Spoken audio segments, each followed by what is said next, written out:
సాధారణంగా 12 గంటలు పగలు ఉంటే మరో 12 గంటలు రాత్రి ఉంటుంది. కానీ కొన్ని దేశాల్లో వాచ్ చూసుకోకుంటే ఎప్పుడు తెల్లవారిందో ఎప్పుడు చీకటి పడిందో కూడా తెలియదండోయ్.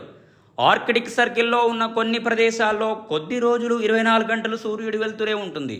దీంతో ఈ అద్భుత దృశ్యాలను చూసేందుకు ఇతర ప్రదేశాల నుంచి పర్యాటకులు ఇక్కడకు వస్తూ ఉంటారు. ఇంతకీ ఆ ప్రదేశాలేంటో చెప్పలేదు కదూ. ఎక్కువసేపు సూర్యోదయం ఉండే దేశాల్లో నార్వే ఒకటి. దీన్ని సూర్యుని భూమి అని కూడా పిలుస్తారు. ఇది అధిక అక్షాంశంలో ఉండటంతో ఇక్కడ ఎక్కువ రోజులు సూర్యుడు అస్తమించడు. ఇక్కడ మే నుంచి జూలై వరకు వేసవి నెలల్లో ఆర్కిటిక్ సర్కిల్ ఉత్తర ప్రాంతాల్లో 24 గంటల సూర్యరశ్మి ఉంటుంది. మిగిలిన ప్రాంతాల్లో 20 గంటలు ఉంటుంది. సాధారణంగా వేసవి నుంచి విముక్తి పొందడానికి జలపాతాలు, పర్వతాలు, హిమనీనదాలు, అగ్నిపర్వతాలను చూసేందుకు ఐస్లాండ్కు ఎక్కువ వెళ్తుంటారు. అయితే ఇది కూడా ఆర్కిటిక్ సర్కిల్కు దగ్గరగా ఉంటుంది. దీంతో ఇక్కడ కూడా ఎక్కువసేపు సూర్యుడు ఉదయించే ఉంటాడు.